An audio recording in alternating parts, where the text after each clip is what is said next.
Hello, I'm Dr. Fellows. Thank you for joining me today. When you come to a fork in the road, take it. Who are you really? That's what we're going to be discussing today. Step 1, know yourself. Identify who you are and begin aligning yourself with who you want to be by changing your behavior accordingly. It's easy to lose sight of who you are. The world is constantly changing, and even when the change appears to be the same to a number of persons, the impact certainly varies.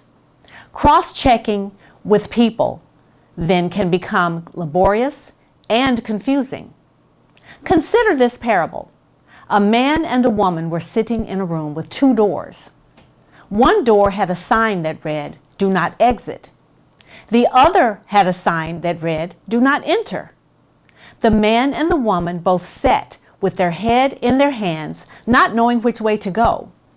Each one asked the other what he or she should do, but they could not come up with an answer that satisfied them both. So what did they do? They both continued to sit and wait on the right answer that never arrived. There's a classic scene in Lewis Carroll's Alice in Wonderland that depicts the dilemma of becoming. When Alice comes to a difficult crossroads, she asks the Cheshire Cat, "Which way should I go?" His response is, "Where do you want to go?" If you don't know where you want to go, it doesn't really matter which way you go in and which direction you go in. And so it is with your own life.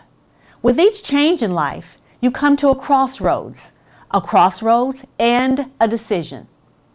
The crossroads you come to may range from a job change in management, a promotion, or a layoff, to the rigors of day-to-day coping. Changes may go beyond the personal realm to include a changing workforce and a global dynamics such as outsourcing.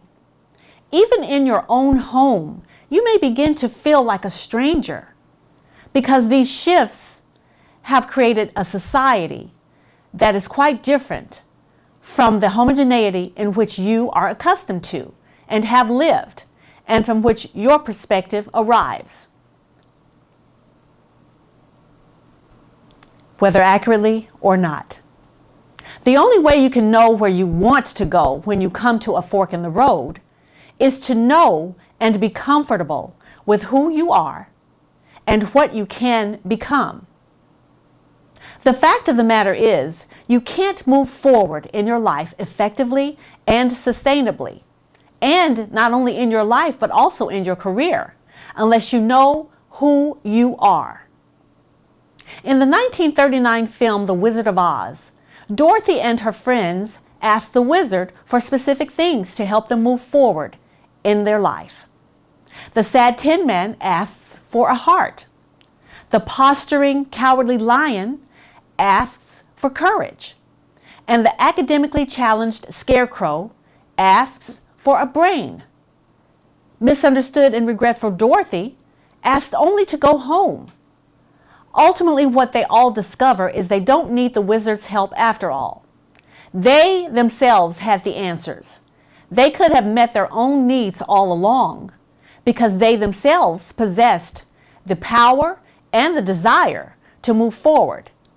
They just didn't know how to do it until they became fully aware of themselves. They needed some simple yet necessary introspection, along with the ability to embrace change and take appropriate risks, which, as they learned, is easier said than done. So, if you don't know who you are, you're not going to know what to do with yourself. A nagging sense of conflict, anxiety, stress, and discomfort about everyday events tends to come around more and more often. You keep adding to your to-do list until the stack has grown so high, it's a fire hazard. You don't know which direction to step off in. That means it's time to discover who you are and resolve the contradictions between the true original inner you or the outer self that people see. Thank you so much for joining us today. I look forward to speaking with you again soon.